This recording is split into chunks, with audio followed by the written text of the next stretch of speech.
Daily Dribble. Welcome back to the Daily Dribble podcast, guys. As always, I'm your host, Nick Zammit.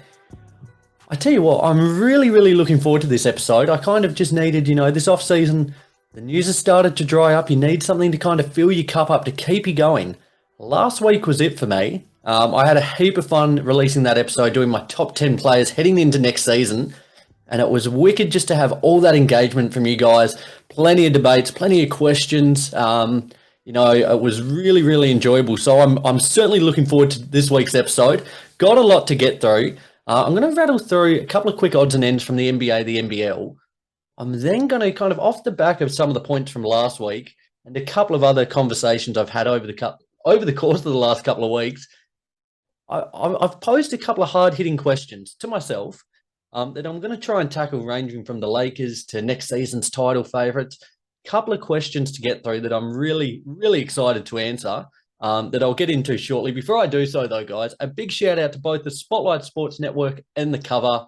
As I say every week, it's awesome to be a part of those two entities broadcasting our show across Australia and the US of A. So I certainly appreciate the continued work that both of those guys are doing.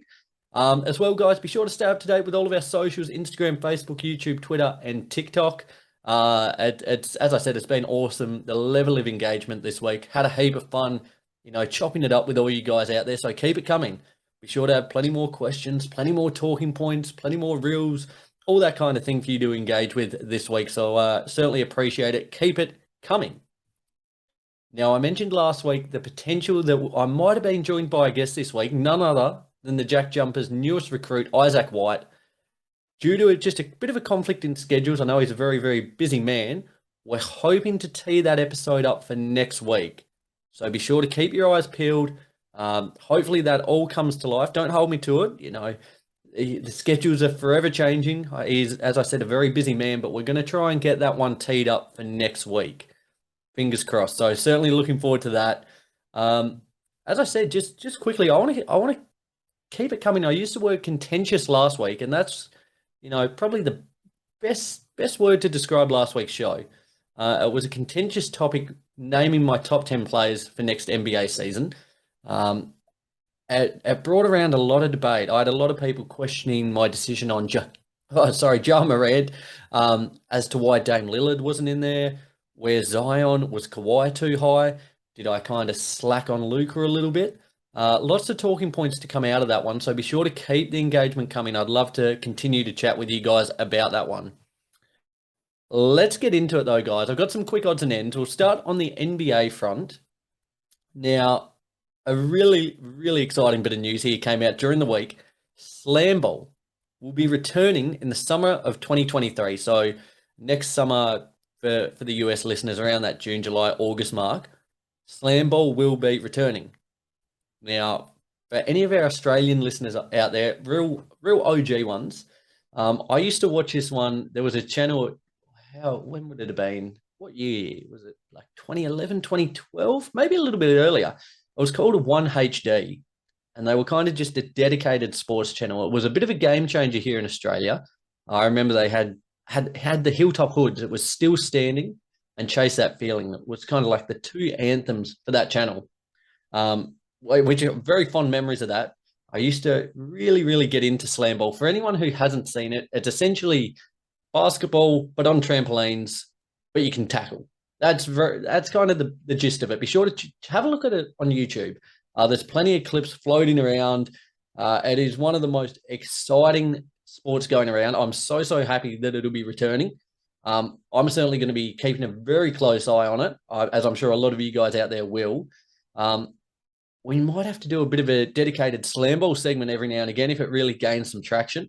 But I'm certainly looking forward to keeping a keen eye on that one, and I hope you guys do so as well. If you're not familiar with it, be sure to check it out on YouTube. I have no doubt in my mind that you will absolutely love it. News came out during the week that the Cavs' young guard Colin Sexton reportedly wants a 4-year, $100 million contract.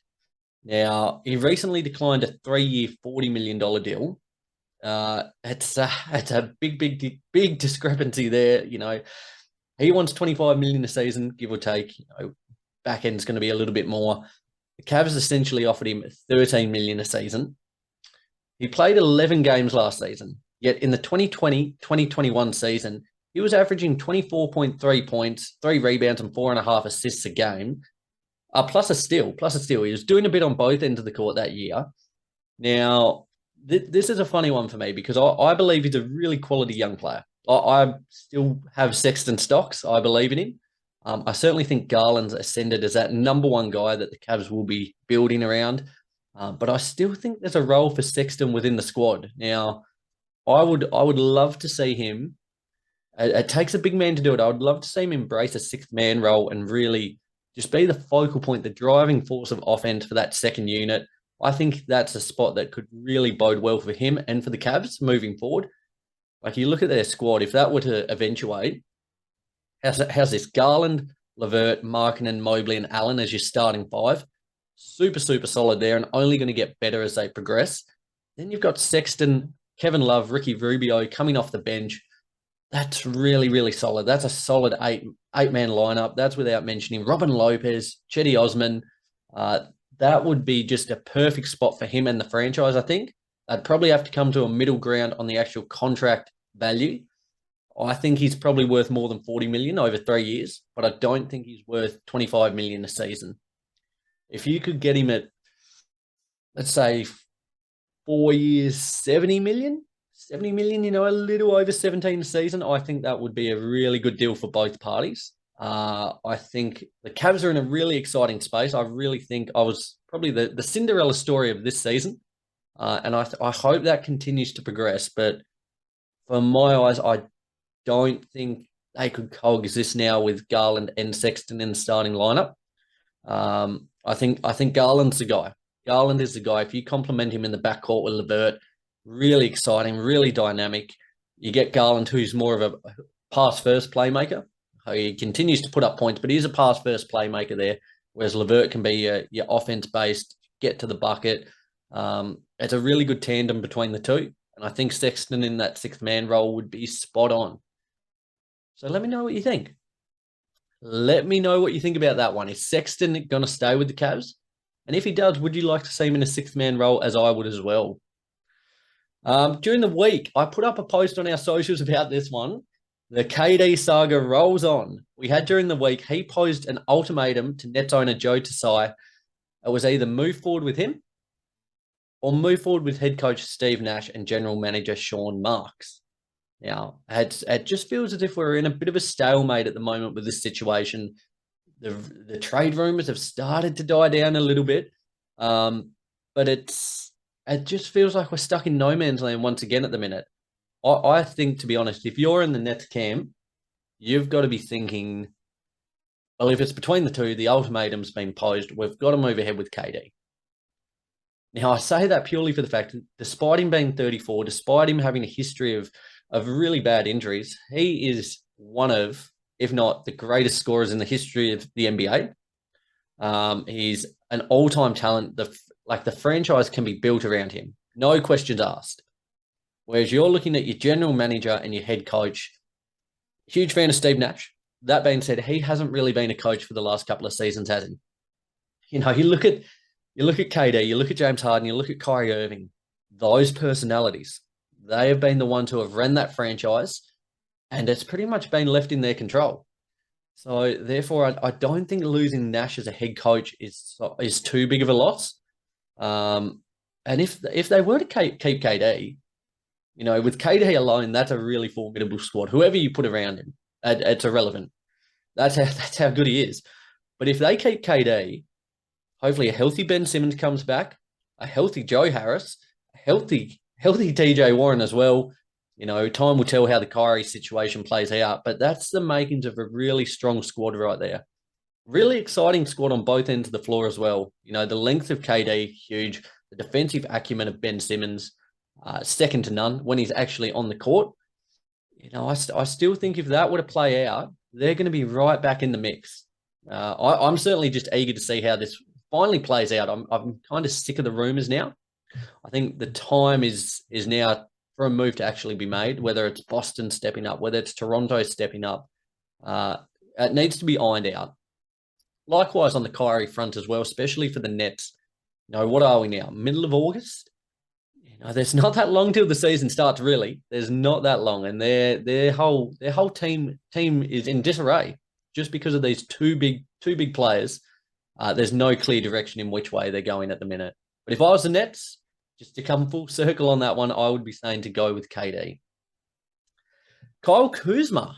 Here's a name we haven't spoken about very, very much recently. Kyle Kuzma had a ridiculous showing in the Utah Powder League Pro-Am. Just another comp, getting some reps in the legs. He dropped 67 points, 14 rebounds, and 9 assists. Now, again, take what you will in these preseason tournaments, but that is just a ridiculous, ridiculous stat line. It comes off the back of what was arguably his career best season. Really led that franchise well whilst Bill was out to start. Had them in and around a top four position for the best part of the first half of the season. Started to drop when Bill came in. Okay, but now as he approaches, he's 27 now. Could this be the year that he asserts himself as that number 3? He's shown the capabilities. His rebounding was incredible this year. The jump that took showed a better consistency again with his shot, a more willingness to actually score the ball. Put him alongside Bill and KP. So they can just iron out their system. Who's the dominant force? It's going to be Bill, but when is each other going to get their shots? I think Kuzma could be poised for a big, big season. I certainly hope so. I'm a huge fan. I was a huge fan when he was a Laker. I think he's got the potential. He's never going to be a superstar. He's never going to be a superstar, but he can be a really high quality role player to a low level star. That's awesome for him. That's awesome for the Wizards. A team I'm interested about, just because we haven't spoke about them much lately. A team that's almost flying under the radar this offseason, but I'm really excited to see what they can do, especially with Will Barton as well. That's they're going to have plenty of scoring. The only concern will be on the defensive end. There were ominous signs during the week for the rest of the league. Now, my number 1 pick from last week, Giannis. I think that fared pretty well. I think a lot of people agreed with that one. He kind of showed as to why he was my number 1 pick. His dominance transcends the NBA. It crossed over into international basketball this week. He dropped 31 points, 10 rebounds, 3 assists as Greece beat Spain 86-70. Now, this was his highest career total points for Greece, despite him only playing 20 minutes. And again, I know it's kind of like Kuzma. Read into what you will about the level of competition, but the fact is you still got to put up the points. You still got to go out there and put in a showing. And he did that in 20 minutes. I really think, and I don't want to go into it too much. I'll speak about him a little bit more in the show. I've got another point. But he's not called the Greek Freak for no reason. He's something else, and can't wait to see what the season has in store for him.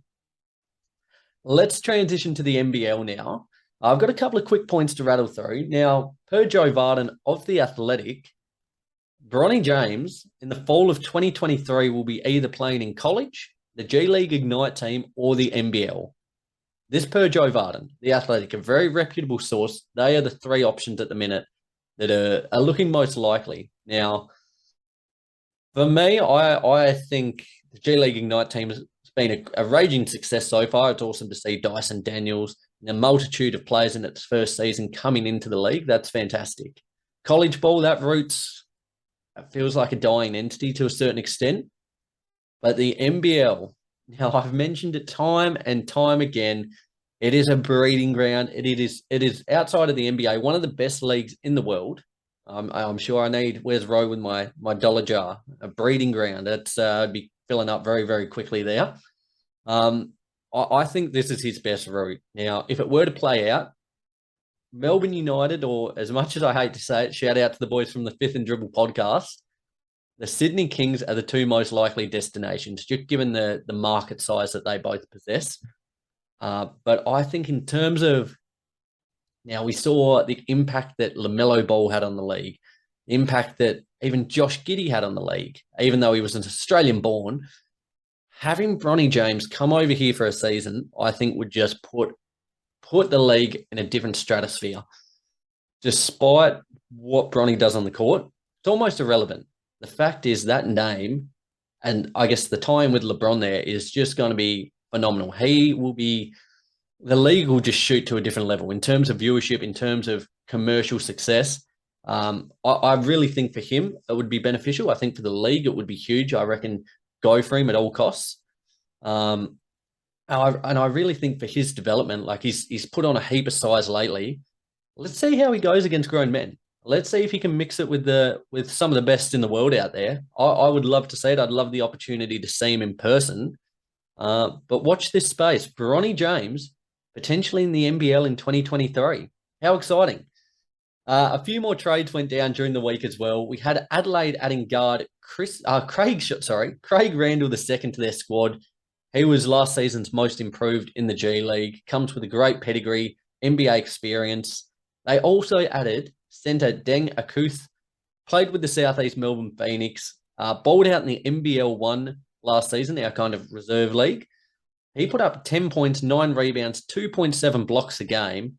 Now, that's fantastic. That's fantastic stats for a guy and deserves an opportunity. I think in terms of Adelaide, they are probably, well, it's not probably, without a doubt, they've had the best off-season. These two players who I've just mentioned, alongside Robert Franks, Antonius Cleveland, watch out. They're going to be probably one of the favourites heading into next season. And yeah, I can't wait to see what this squad can do. There's a lot of talk about them, and rightly so. Now it's a question whether they can put it all together on the court together. The Illawarra Hawks have added George King, who just won the Summer League title with the Blazers. He averaged 13.5 points, 6.5 rebounds, 2.5 assists a game in the G League last season. Really will complement, a squad that's got a lot of potential. We look at Tyler Harvey. They've lost players, Justinian Jessup.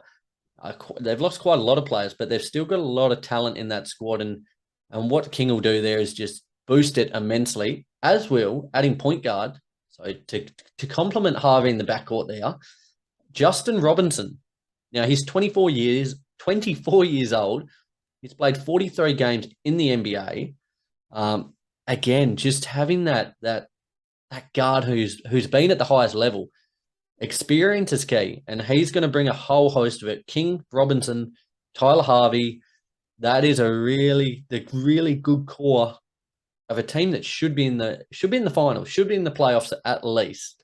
Now, time will tell. I think across the board in the NBL at the moment, there's a lot of talent flowing through. But the Hawks and Adelaide, two teams that faltered last season, they should be back in and around the mix, I reckon. So watch this space on both of them. Also, in positive news for the Kings, next star player, McCaw Maker, is signing it's a 10-day exhibit contract with the Washington Wizards.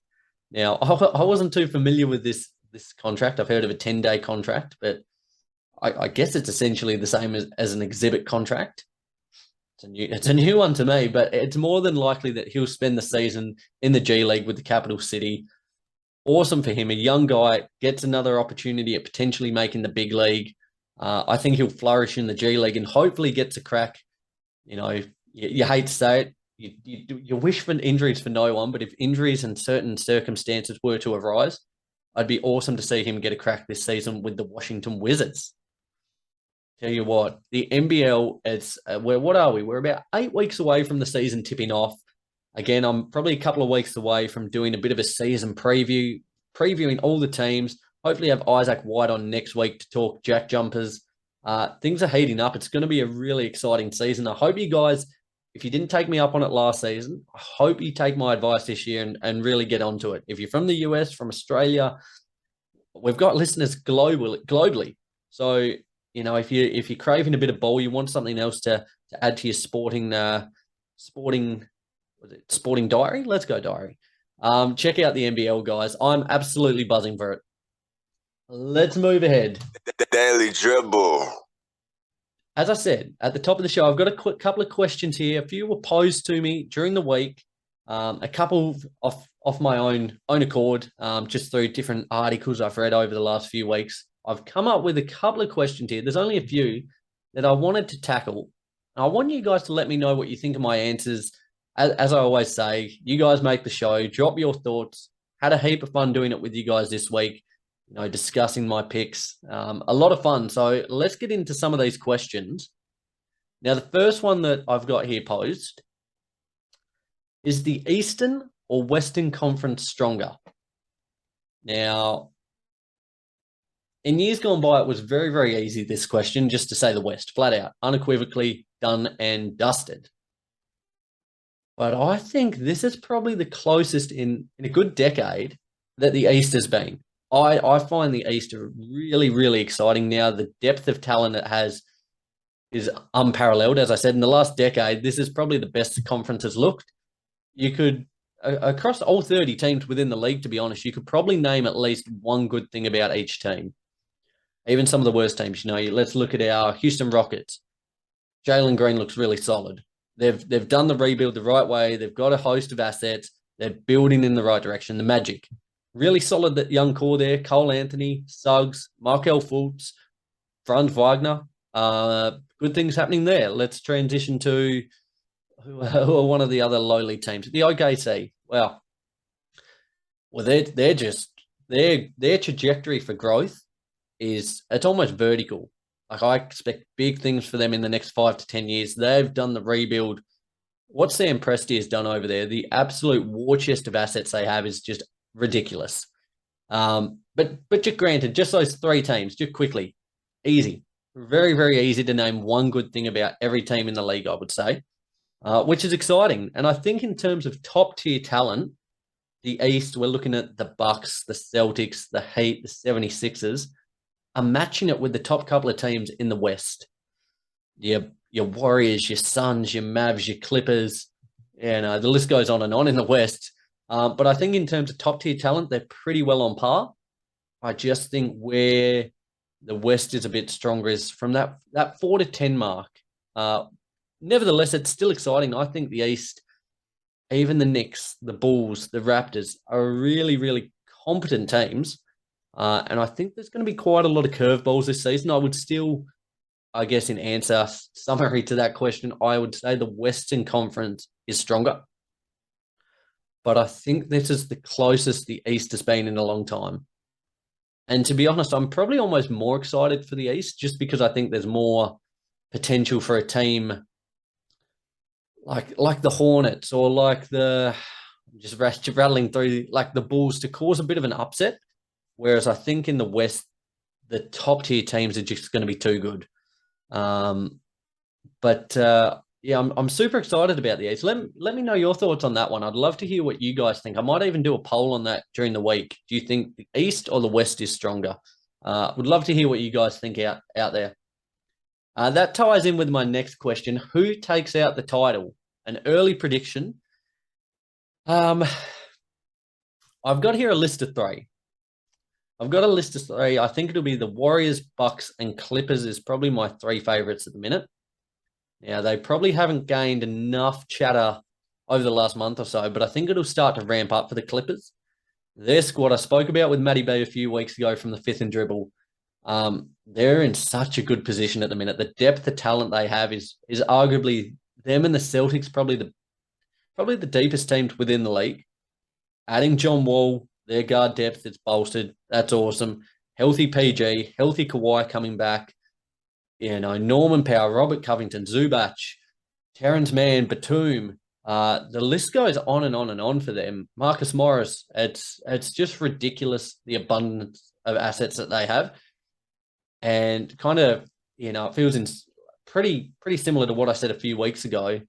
I think they're going to be a team that people might be sleeping on a little bit too much at the moment. I reckon, I haven't checked the odds recently, but I reckon Vegas would have them right up there. I think they could almost be one of, if not the favourites this season. I really think they're going to go the distance. It makes me nervous as a Lakers fan. I think the Battle of LA could be pretty one-sided potentially this season. In regards to the Bucks, I put up a reel a couple of weeks ago and said, had Middleton been there, we could have been looking at the Bucks as NBA champions. That's a bit of a what-if, a butterfly effect scenario there. A lot of people agreed with me, though, and I see no reason, health, pending, that they shouldn't be up and around the mix again. Giannis is beyond belief. Middleton's a really good Robin for him, and Drew Holiday, that trio is fantastic. What they got out of Bobby Portis last season, Brook Lopez, hopefully healthy again. He's had a bit of a rough run of late, but hopefully if he stays healthy as well, They're a team that should be Eastern Conference finalists, I would imagine. But to wrap up on that one, I will say the Warriors. I think I've got to go with the reigning champs. It's hard to see them not being better than they were this season. You know, Clay's got more reps under the belt. Look at these young guys, Kuminga, Moody, Wiseman coming back as well. Poole, they're all developing, all growing. It's awesome. I expect to see Curry. I said this the other week as well. I expect to see him probably sit out more when possible.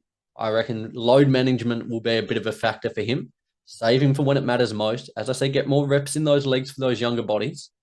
But I think they're probably the picks once again. I think they're same as last season. Now, I said at the start of the season, they are in the perfect spot at the moment between going for it now, but also having the future almost set as well. And I really, really hope to see more from these young guys this season. I think they've got a really exciting squad. Had some big losses, Juan Toscano, Anderson, namely. But I think they've got enough there to cover those losses.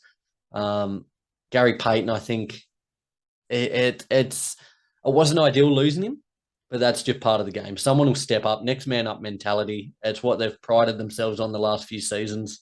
You know, when injuries occur, next man up. And it'll be no different this season, I don't think, for the Warriors. The next question I had was, what does the league need more of? Now, I thought long and hard for this one. Spoke about last week with the Boxer ownership group potentially, you know, starting the Las Vegas franchise. Okay, do we need more teams? We could have more teams. I don't necessarily think we need them at the moment.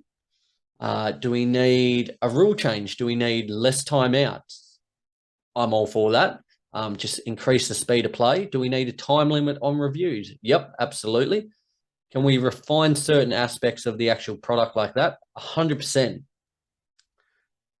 But the actual point I went for here was rivalries.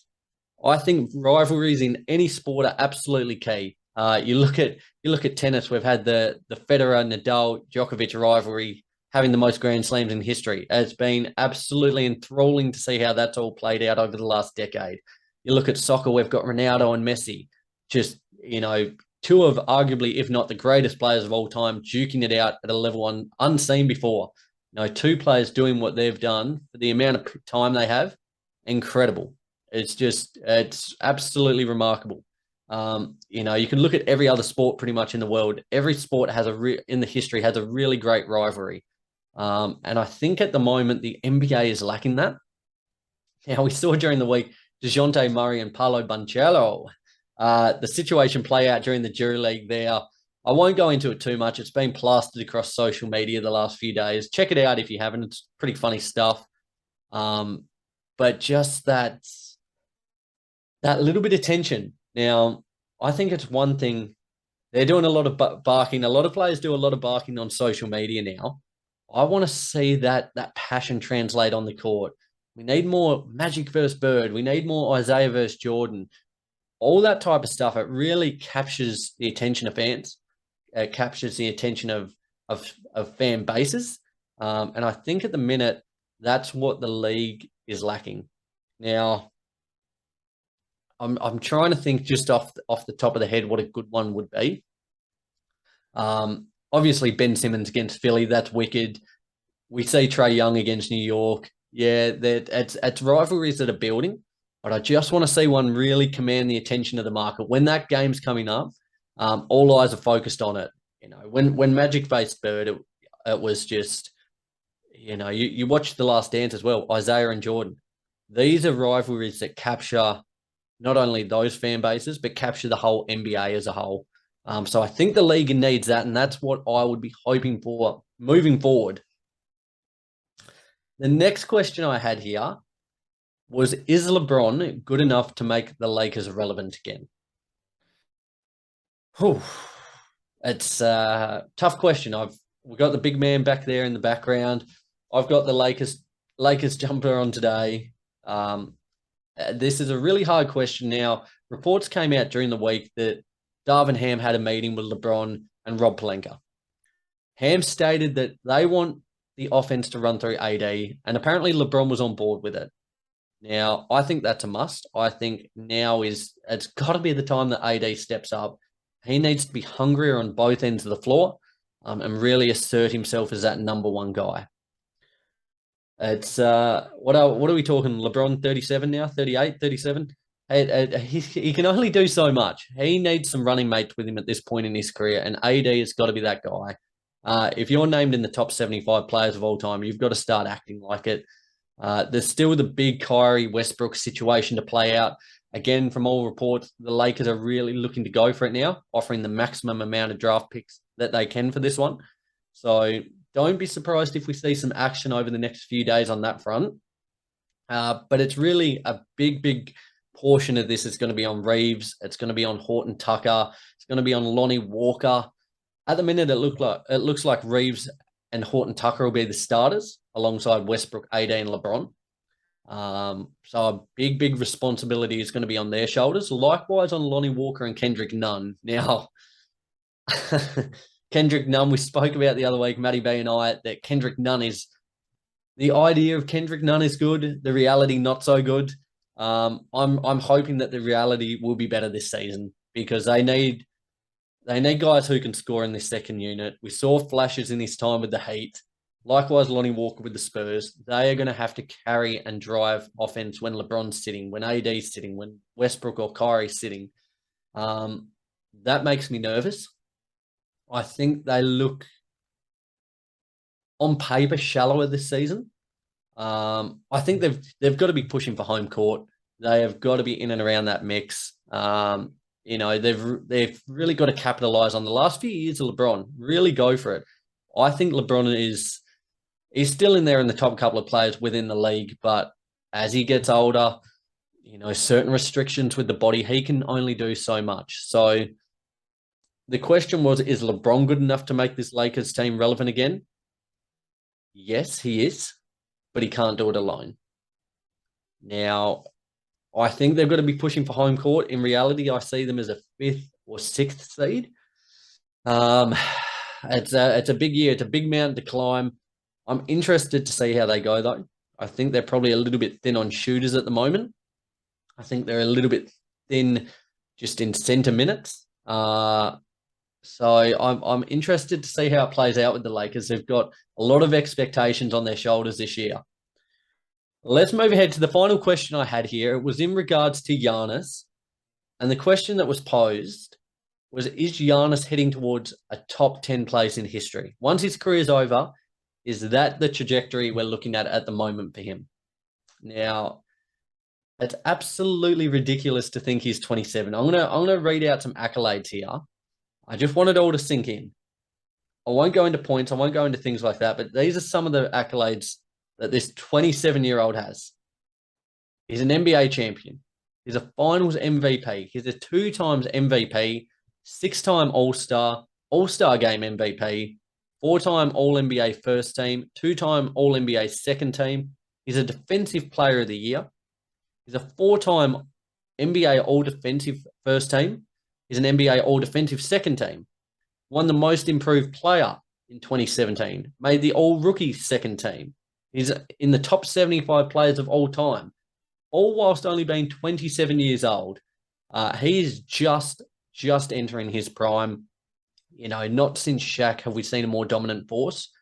I think the way his game's developed, the poise that he's got for a guy that's as big as he is, his handle is tight. His shooting is developing at a phenomenal clip for a guy his size. Just having that, he doesn't need to be a great shooter. We're not expecting him to be Steph Curry, but having that as a weapon in his arsenal it adds such another dimension for his game. And it's almost a different sense. We speak about Steph Curry. You've got to guard him from half court. It's pretty well the same with Giannis, but in a different sense, whereas Curry can pull up from anywhere pretty much halfway or further in. Giannis, as soon as you give him a moment to get the engine ticking, he is unstoppable. Now, I really think he's going to be, there might have been over the last season or two a little bit of voters fatigue in regards to the MVP race. He certainly had a good case for it this year. Jokic once again claiming it to do the back-to-back. but I expect Giannis to still be in and around the mix. As I said, 27 years old, the Bucks are going to collect wins. He's going to play most games because he's still young enough. The body will hold up well. I'm just rattling through on the top of my head here. The top 10. We've spoken about this quite extensively. You're looking at your Michaels, your LeBrons, your Birds, your Magics, your Kareems. It's such a tough question, and it's a question that does divide fans, as like my topic last week in regards to the top 10 players heading into this season. It gets even more more contentious as you start talking all time.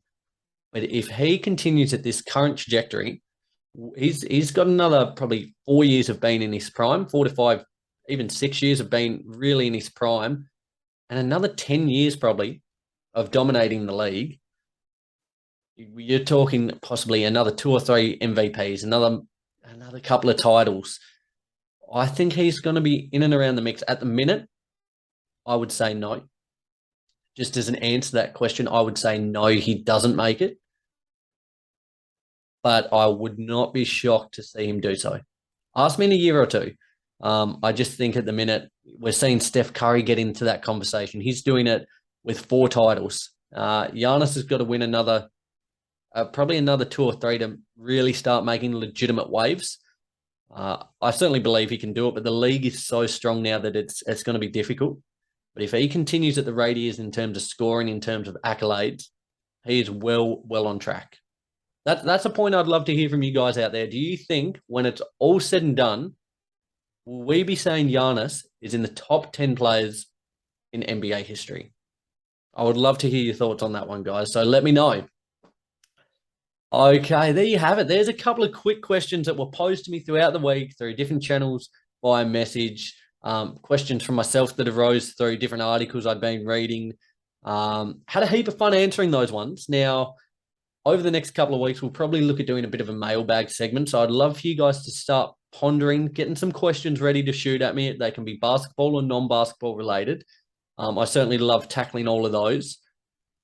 Expecting next week, pending no delays, as I said, Isaac White, hopefully of the Tassie Jack Jumpers, to be joining us, which I'm really, really looking forward to.